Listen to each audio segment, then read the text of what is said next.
l'heure du bilan a sonné.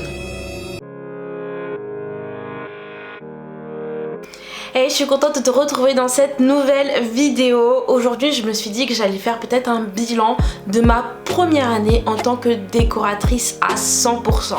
Si tu me suis, tu sais déjà que je ne me suis pas lancée l'année dernière. Je me suis lancée vraiment en 2018, exactement en juillet 2018, là où j'ai créé ma micro-entreprise de conseil en décoration d'intérieur.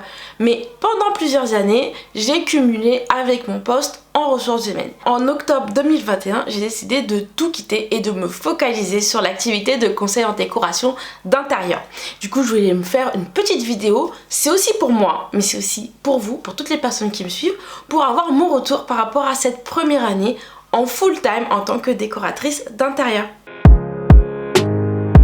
Donc mon gros challenge de cette année a été de créer la Pop My Déco Academy.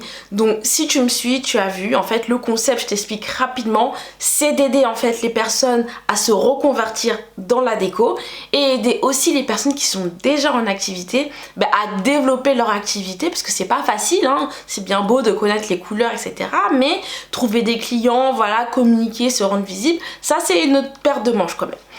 Et donc du coup j'ai créé ce concept là en mars 2022 et ça a été chaud, ça a été vraiment chaud parce que vraiment en fait j'étais partie pour être décoratrice à 100%. Petit récap, donc octobre 2021 je me lance à 100%, mais finalement je fais pas grand chose entre octobre et décembre parce que déjà c'est la période de mon mariage et puis on est en fin d'année et je suis un peu fatiguée. Donc voilà, là, les vraies choses commencent on va dire en janvier 2022. Mais finalement, j'ai que 2-3 mois où je suis vraiment 100% décoratrice parce que en mars 2022, je crée la Pop My Déco Academy. Donc quand je dis je crée la Pop My Déco Academy, c'est que je crée le compte Instagram de la Pop My Déco Academy. Donc au début j'ai longtemps hésité, je me suis dit est-ce que je garde le compte Pop My Déco pour capitaliser dessus vu qu'il y a pas mal d'abonnés dessus, ou je crée un nouveau compte. Après une belle analyse, avantages, inconvénients, à faire l'une ou l'autre des solutions, je me suis dit non, on va séparer les deux parce que vraiment je ne me voyais pas parler de décoration à monsieur et madame tout le monde et en même temps parler de business, stratégie, etc. Pour moi ça faisait pas sens et j'avais peur en fait de noyer mon message et qu'il y ait des pertes en fait d'abonnés en fait. Alors... Ah super, 5 conseils pour aménager un salon de moins de 20 mètres carrés. Ah ouais, cool. Ah, j'avais pas pensé à ça. Ah ouais, pas mal. Clients à fuir, comment gérer des clients qui négocient sans cesse tes tarifs? Pourquoi il y a ça? Je comprends pas. Je sais pas, c'est bizarre quand même. Bref, je crois que je vais me désabonner. Donc voilà, j'ai réfléchi au nom, je voulais un nom qui intègre le terme Pop My Déco pour que je sois facilement reconnaissable et j'ai commencé à réfléchir à la ligne directrice, la ligne éditoriale. Donc il était clair que voilà, j'allais pas parler de décoration pure, 3 manières d'agencer son salon, des trucs comme ça, mais vraiment la partie business, celle qui manque et qui fait défaut aujourd'hui en 2023 pour toutes les personnes qui souhaitent se lancer dans ce métier. Donc créer mon compte, ça m'a pris littéralement 3 minutes, hein. On choisit le compte, voilà, et on s'assure que le nom n'est pas déjà pris. Mais ce qui était plus dur après, c'est de créer le contenu. Ça, c'est une autre paire de manches aussi. Donc je commence aussi à rameuter un peu tout le monde parce que je sais qu'il y a beaucoup de décorateurs qui me suivent sur Pop My Déco. Je commence à leur dire de venir s'abonner, que j'ai créé un nouveau compte, etc. Mais là je me heurte à une première difficulté, celle de les convaincre. Et je pensais pas, j'avais pas anticipé ça. Pour moi, je me disais, si je dis à quelqu'un viens t'abonner, je viens de créer un compte qui va pouvoir t'aider dans ton business, pour moi j'avais pas besoin de plus polémiquer ou plus argumenter par rapport à ça. La personne, même s'il n'y a pas vraiment de contenu, je crois qu'à ce moment là il y avait une ou deux publications, je me suis dit la personne elle va s'abonner, hein. Un abonnement c'est gratuit et voilà quoi, au pire plus tard tu te désabonnes si ça correspond pas. Et là je me suis heurtée en fait à des personnes qui vraiment faisait de la résistance. Non mais moi j'en ai pas besoin, je suis déjà en activité. Je dis mais en fait t'as pas compris le concept. Le concept c'est qu'en fait je partage des conseils, astuces et motivations pour les personnes qui souhaitent se lancer et aussi les personnes qui sont déjà en activité pour aller plus loin et pour vraiment créer une sorte de communauté aussi de pairs où on va faire des partages d'expériences, il y aura des lives et tout. Donc ça peut être vraiment très enrichissant pour toi. Et là vraiment je me suis heurtée à des gens, vraiment ils ont pas voulu s'abonner et je m'attendais vraiment pas à cette réaction parce que je faisais vraiment ça pour aider les gens et je m'attendais pas à ce que les personnes fassent autant de résistance pour s'abonner à un compte. Donc j'ai compris que voilà, fallait que je défende mon truc et tout et que y a une image en fait vaut 1000 mots. Donc j'ai décidé en fait dans les premières semaines à poster tous les jours, à poster vraiment tous les jours. Il y a même un moment donné où je postais 2 fois par jour justement pour que les gens comprennent en fait la ligne directrice de ce compte, qu'est-ce qu'ils allaient pouvoir y retrouver, l'intérêt et tout. Et surtout que moi ce que je voulais c'est que quand une personne arrive sur mon compte, elle est à scroller. Tu vois, j'ai pas envie que quand elle arrive, il y a 3 pauvres posts et puis il y a du blanc pour dire voilà que le compte il a rien du tout. Je voulais qu'il y ait rapidement cet effet où tu viens sur le compte et tu dois scroller en fait. Et maintenant je suis super contente puisque aujourd'hui début 2023, donc ça fait moins d'1 an que j'ai lancé ce compte et finalement à l'heure où je parle là on est à peu près à 1000 abonnés et je suis vraiment contente parce que vraiment les gens maintenant ont compris en fait le concept et ce que je venais apporter avec ce compte et j'ai plus du tout à me justifier, à défendre mon truc et tout. La deuxième phase, la création des accompagnements payants. Donc au début voilà, je publiais du contenu vraiment pour que les gens comprennent le concept, qu'ils puissent participer, qu'ils prennent leur marque. Puis je suis passée en fait à la phase où j'ai commencé à créer mon premier accompagnement, donc le niveau 1, qui justement aide les personnes à se reconvertir dans la déco comme je l'ai fait moi-même.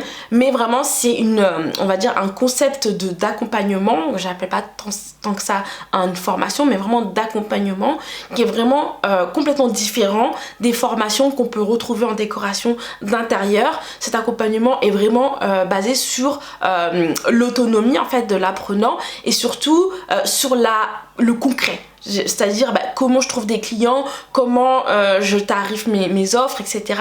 Vraiment pour vivre de ce métier et non pas juste apprendre de la théorie à peu près des couleurs, tout ça. Parce que finalement ça c'est super facile à apprendre. C'est pas ce qu'il y a de plus compliqué. Ce qu'il y a de plus compliqué c'est après d'en vivre. Pendant plusieurs mois, je suis là, je fais des vidéos, je fais le montage, je tourne les scripts, j'essaie de faire un truc cohérent, tu vois. Donc c'est super, c'est d'autres compétences en fait que ça me demande de vraiment de faire des vidéos, mais de me mettre à la place de la personne. Franchement, c'était vraiment un gros challenge.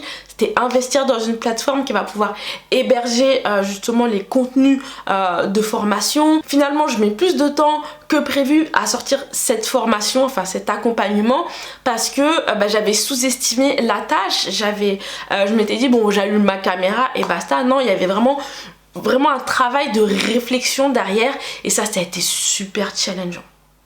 Puis boum, déjà première déconvenue, donc je lance ce niveau 1 et la première déconvenue, et je m'attendais encore une fois pas à ça, j'avais pas du tout anticipé ça, c'est qu'en fait les personnes en face, dans ma manière de communiquer sur ce programme là, ne comprenaient pas en fait, et les personnes avaient tendance en fait à comparer mon programme d'accompagnement avec les formations classiques qui existent sur le marché, alors que c'était pas du tout la même chose, c'est pas du tout la même approche et c'était très dur pour moi parce que pour moi c'était clair, pour moi la logique de mon accompagnement et la manière, donc c'était complètement disruptif par rapport aux formations qui existent et je me suis heurtée surtout à cette tendance que les gens avaient à me demander est-ce que c'était CPF ou est-ce qu'il y avait un diplôme, tout ça. Et je me suis dit ah ouais, il y a un gros travail à faire quand même de prise de conscience et de dire voilà, d'insister sur le fait que déjà de le métier de décorateur d'intérieur ne requiert pas de diplôme, hein. Ce n'est pas le fait que ta formation te propose un diplôme qui va faire que cette formation est de bonne qualité. D'ailleurs, les clients s'en fichent littéralement en fait de ton diplôme. Ce qu'ils veulent, c'est un résultat. Moi-même, je n'ai pas de diplôme et aucun client ne me le demande, si ce n'est juste pour faire la conversation quand il est déjà en prestation avec moi, d'accord? Et aussi, il y a eu cette tendance, voilà, à me demander pour le CPF. Donc oui, le CPF, c'est un bonus, hein, ça permet de payer, de financer autrement que sur tes fonds propres ta formation. Mais il y a des personnes vraiment, leur critère numéro 1, que c'était CPF, quoi. Et limite, le contenu est vraiment, est-ce que cette formation va leur permettre de mener à bien leur projet, ça a passé au second plan. Et j'étais complètement dans une phase où je me dis, putain, mais j'hallucine. Les gens, je comprends pas en fait leur logique, et je me suis dit voilà, comment je peux amener ça, comment je peux communiquer sur ce programme là pour que les gens comprennent là où je veux en venir en fait. Et il ne fallait plus en fait qu'ils ne comparent mon programme à ces formations là. C'est deux choses différentes. Soit tu choisis la version standard de l'apprentissage, hein, qui est très connue en France, où tu t'assois en présentiel ou pas et où tu apprends on va dire voilà, tu vas apprendre la théorie.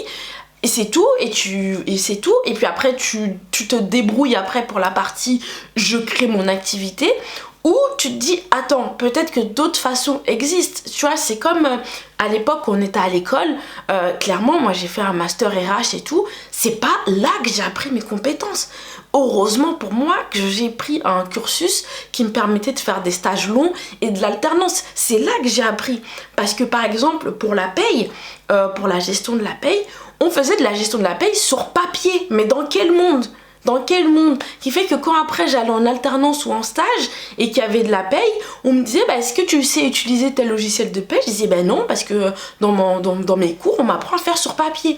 Mais c'est complètement décorrélé en fait de la réalité, et c'est vraiment en fait en action sur le terrain que j'ai appris. Et c'est vraiment ça que j'avais envie de véhiculer. Et finalement, j'essaie de me rassurer, parce qu'à un moment donné, je me suis dit, est-ce que j'ai bien fait de lancer ce programme, etc. Est-ce que vraiment ça va aider les personnes et tout, même si au fond de moi j'étais persuadée, mais en fait d'avoir cette challenge là d'essayer de faire comprendre aux gens, ça m'avait un peu usée, mais quand même j'ai été super contente parce qu'il y a des personnes qui m'ont fait confiance et qui ont investi dans cet accompagnement et qui m'ont fait des super retours, qui m'ont permis de me dire ok, je suis sur la bonne voie, il faut que je persévère, il faut que les gens comprennent et que je communique en fait mieux et plus sur cet accompagnement. Une fois l'accompagnement niveau 1 lancé, je lance l'accompagnement niveau 2. Cette fois-ci, c'est pour les personnes qui sont déjà en activité, qui ont déjà des offres, déjà des choses établies, mais ils peinent à générer des revenus et vraiment à vivre de leur activité. Cette fois-ci, je choisis une autre méthode de création d'accompagnement. C'est-à-dire que là, je ne crée rien en avance avant de le mettre à la vente. Juste en fait ce que je fais, c'est que je définis les grandes lignes de cet accompagnement, les différents modules, les différents exercices que je commence à percevoir, etc. Mais je ne définis rien de manière vraiment actée. Ce que je décide de faire, c'est de faire une session test avec 8 personnes qui vont payer en fait un tarif préférentiel, mais genre vraiment préférentiel. Et donc du coup j'annonce ça, je fais une réunion d'information pour expliquer le but justement de cet accompagnement. Je rentre pas dans les détails du module et je dis aux gens en fait tout simplement de me faire confiance.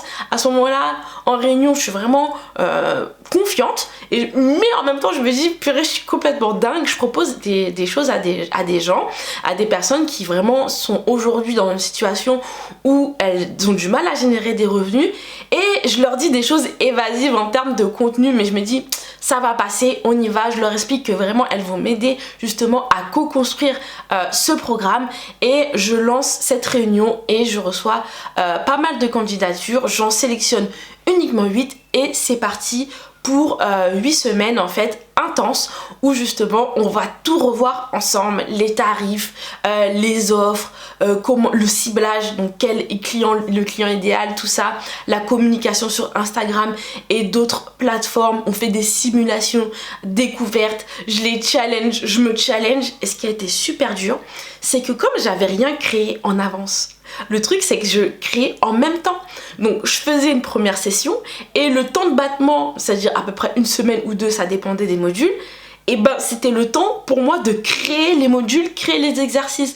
Donc je te dis pas que à côté en même temps j'avais les projets de décoration. C'était vraiment une période de ouf, une période super challengeante, super fatigante, mais vraiment j'ai vraiment kiffé cette période là. Tout que pareil à la fin, les coachées elles étaient super contentes en fait d'avoir suivi ce programme. J'étais même pas hors sujet, donc c'était bon, les modules ils étaient dans le bon ordre, etc. Elles m'ont fait des suggestions pour ajouter des petites choses, etc. ou faire autrement par rapport aux exercices, et grâce à leur retour j'ai pu créer la deuxième version de cet accompagnement niveau 2. Les points positifs de cette année, donc déjà je suis contente parce que j'ai réussi à créer cette nouvelle branche d'activité, parce que si tu comprends bien, je me suis lancée à 100% dans la déco, mais finalement c'est comme si j'avais deux sociétés. Pop My Déco et Pop My Déco Academy sont sous une même société, mais c'est comme si c'était deux sociétés. Même si on parle décoration dans les deux, c'est deux choses totalement différentes, ce sont des clients et des cibles totalement différentes, c'est un discours, une approche et des services et des accompagnements qui sont totalement différents. Deuxième point positif, j'ai eu une prise de conscience, je me suis rendu compte que je kiffe accompagner les gens, les former, les challenger et tout. Et cet accompagnement vraiment au plus près des personnes pour qu'elles développent en fait leur potentiel. Vraiment j'ai adoré, et limite je me demande si je préfère même pas ça à la décoration d'intérieur. Si tu me suis, tu sais déjà que je suis pas passionnée de décoration d'intérieur en tant que telle. Oui, j'aime bien ça, mais c'est pas ça qui a fait que je me suis lancée dans la déco. C'est que vraiment j'ai découvert la décoration d'intérieur, son intérêt sur le pouvoir, sur le bien-être, et j'ai voulu le partager aux autres, et je me suis rendu compte que j'avais des facilités en fait à me projeter dans l'espace, etc. Et donc je me suis lancée dans ça plus pour le fait d'aimer accompagner les gens. Donc ça c'est une manière d'accompagner les gens à travers les conseils en décoration, mais cette manière là au plus proche de l'humain en fait, je me suis rendu compte que vraiment j'adorais faire ça. Alors, en termes de chiffre d'affaires, j'étais vraiment contente. Donc même si j'ai pas explosé le chiffre d'affaires par rapport à avant quand j'étais encore en ressources humaines, j'ai réussi à faire à peu près pareil, voire mieux, alors que je crée en même temps cette nouvelle branche d'activité. Donc je suis super contente, et d'ailleurs j'ai même réussi à dépasser le seuil de la TVA, donc à environ à 36 500 € de chiffre d'affaires. Et en même temps à ce moment là je me suis dit ah ouais purée c'est trop cool et tout, je rentre un peu dans la cour des grands et tout, mais en même temps je me dis ah mince, je vais devoir facturer la TVA, donc ça veut dire facturer 20% de plus, donc soit je garde les mêmes prix mais ça veut dire que je perds 20% de chiffre d'affaires, soit j'augmente mes prix de 20%, et ça fait un petit peu mal pour les clients. Donc j'ai fait un entre-deux, donc j'ai augmenté mes prix, donc pas de 20%, mais je les ai quand même augmentés. Les points négatifs, parce qu'il y en a eu c'est bien beau là de parler de tous les points positifs et tout, mais je fais pas du tout partie de ces personnes qui vont vous mettre plein de paillettes dans les yeux. Il y a eu des points négatifs, et enfin surtout c'est que je me suis totalement oubliée. Quand je dis que je me suis totalement oubliée, c'est que mon bien-être, tout ça, j'ai eu un gros déficit de sommeil parce que je travaillais beaucoup jusqu'à parfois 2-3 heures du matin, parce que justement il y avait les projets déco à gérer, il y avait ces créations de formation, d'accompagnement, et aussi je me suis oubliée sur le plan santé. Donc ça veut dire qu'entre juillet 2021 et maintenant j'ai pris 7 kilos, c'est quand même pas rien. Donc sédentarité oblige, etc. Et le fait que voilà, quand tu manques de sommeil, généralement t'as tendance à un peu grignoter tout ça. Donc je me suis oubliée sur ce plan là. Et aussi tout ce qui est relations sociales, donc ma famille, mon mari, mes amis, je les ai beaucoup moins vus, j'ai beaucoup moins fait attention à eux, et ça je m'en veux énormément. Et vraiment c'était très dur pour moi. J'ai traversé plein de périodes de doute, de remise en question, à me dire mais purée, mais qu'est-ce que je suis en train de faire là? Je me suis lancée pour être bien, et au final je suis en train de me créer une sorte de prison dans laquelle je veux pas être en fait. Et je me suis dit c'est mort, l'année prochaine, donc 2023, c'est hors de question que je repars sur ce rythme là effréné. je ne veux plus revivre ça. C'était vraiment plus dur que quand je cumulais avec mon CDI en fait, où je travaillais 40 heures par semaine. C'était encore plus dur parce que justement il y avait, heureusement pour moi, il y avait Popma Déco qui était assez stable, tout était fait, mes process, donc ça roulait comme d'habitude. Mais cette création de deuxième société, on va dire, ça a été vraiment... C'était vraiment dur au niveau moral. J'ai tenu. Heureusement que j'ai du soutien aussi dans ma famille, mais vraiment plus jamais. C'était trop dur. C'était vraiment trop dur. C'était, même si je le montrais pas sur Instagram, etc. Mais c'était, moralement, c'était quelque chose. C'était vraiment quelque chose. Par rapport à ce que je viens de te partager, ce que j'ai envie de te dire, c'est ose, passe à l'action. Tu vois, moi j'ai pas de diplôme, j'étais pas du tout prédestinée pour faire ça, je sais pas dessiner, etc. J'étais pas particulièrement créative en soi et pourtant je me suis lancée, donc ose déjà. Ensuite, ne fais pas comme moi, donc essaie de pas t'oublier. Je sais qu'au début, en lançant ton activité, on fait parfois quelques sacrifices sur des soirées, etc. Mais ne te laisse pas happer en fait par ta société et au point de t'oublier totalement, au point d'oublier tes amis, ta famille totalement et d'autres activités. Vraiment, prends soin de toi. Et du coup, pour pas revivre ça, moi j'ai revu totalement mon organisation dès 2023. Donc j'ai directement intégré dans mon agenda des temps libres qui sont, voilà, je peux pas les enlever, donc je peux pas prendre de projet sur ces temps-là, etc. Et j'ai surtout intégré dans mon agenda directement les périodes de sport. Donc c'est un rendez-vous en fait, c'est inclus dans mon agenda, c'est un rendez-vous. Donc on peut pas les déplacer, je peux pas y intégrer quelque chose. Donc j'ai revu ça et c'est un peu bizarre pour moi de prendre ce temps parfois par exemple il y a des mercredis après-midi où je bosse pas et c'est un peu dur pour moi parce que j'ai perdu cette habitude à ne rien faire. Je ne sais pas rien faire chez moi. Ce que je prévois en 2023, c'est de plus voir ma famille, mes amis, faire plus de sorties, faire d'autres activités qui ont aucun rapport avec la déco ou aucun rapport avec le travail, de voyager, bref, vivre quoi, parce qu'il y a Priscilla, la décoratrice d'intérieur, coach et formatrice, mais il y a aussi Priscilla, celle-ci quoi, celle qui kiffe la vie, celle qui aime danser, celle qui aime voir ses amis, etc. Et ça, faut pas que j'oublie. Voilà, j'espère que cette vidéo t'a plu. Donc c'était une vidéo un peu personnelle sur mon ressenti de cette première année à 100% si je puis dire, même si il y a eu cette création en fait de nouveaux pôles d'activité. Si justement tu as des questions ou des remarques, je t'invite à me les laisser en commentaire. N'oublie pas de liker et de t'abonner et je te dis à bientôt pour une prochaine vidéo. Ciao ciao.